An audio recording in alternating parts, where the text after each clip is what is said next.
nabili ko sa Dali o hindi. Kaya nga titikman ko nga yan isa-isa. Kaya naman tara, samahan niyo ako.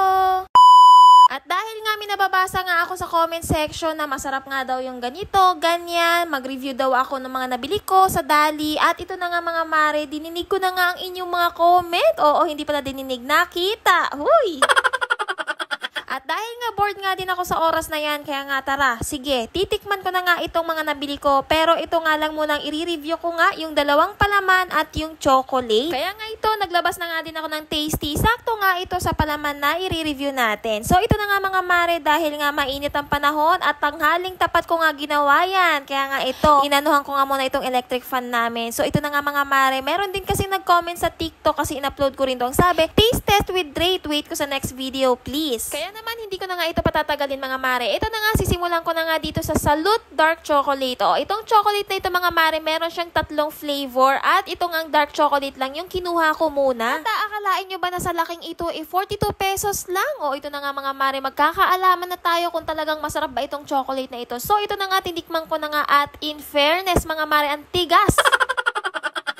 Nakagat ko naman siya at alam nyo ba na grabe, alam nyo nalalasahan ko yung pagka-dark talaga niya, yung chocolate, dark chocolate, ganun. Tapos yung lasa niya hindi nyo aakalain na 42 pesos lang yan. At habang patunaw ng patunaw nga ito sa aking bibig, grabe, nasasarapan na ako at alam nyo ba na pwede siya ihantulad nga sa dairy milk. O diba, saan ka pa? Dito na tayo sa 42 pesos. Kaya naman i-rate ko nga ito ng 10 out of 10. O diba, bongga? Eto, susunod ko na naman ay matamis. Diyos mio, Marimar, diabetes nga abutin.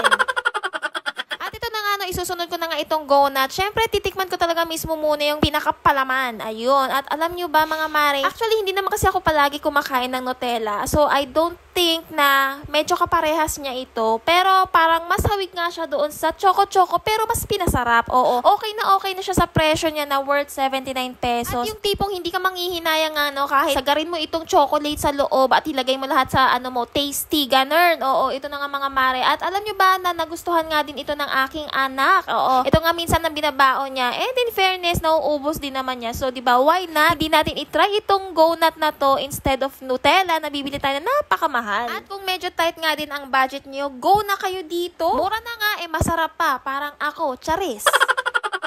At isa pa pala mga mare, dapat kapag bibili nga tayo ng kahit anong products, ang importanteng tinitingnan natin is yung expiration date, lalo na't mura nga natin nabili, diba? Kaya nung nakita ko nga itong expiration date, ay goods na goods naman. At ito nga, meron pa rin talaga siyang Dali. Ayan, exclusive lang kasi talaga yan sa Dali at kaya nga siya mura. Next naman natin na titikman ay itong ang peanut butter. Oo, ang pangalan niyan ay T-Nice Peanut Butter. And in fairness mga mare, yung texture niya is napaka-creamy at nung tinikman ko, uy, nagulat talaga ako mga mare kasi parang kalasa nga lang niya yung Lily's Peanut Butter. At alam nyo ba na 59 pesos lang ito mga mare, mas mura nga siya doon kaysa sa binibili namin dito sa may kanto namin. Maliit dyan, 60 pesos. Huy! Itatry ko naman nga siyang ipalaman sa tasty mga mare. O, diba? Kahit busog-busog na ang mare nyo, go na go pa rin yan kasi pagkain Ayan, itatry ko na nga siyang kainin mga mare at nung pagkagat ko mga mare, alam nyo, grabe, parang yung lasa talaga is parang, alam nyo yun, mas maano sa Lily's Peanut Butter. Ang sarap niya, medyo matamis pero hindi, kayang-kaya lang, tignan nyo, napapasayaw pa ako. Hindi ko ma-explain ng tama pero in short mga mare, ang sarap. Oo, so i-rate ko nga yan ng 9 out of 10. Bakit 9 out of 10? Medyo matamis. Yun lang, pero all in all, kayang-kaya naman. So ang grabe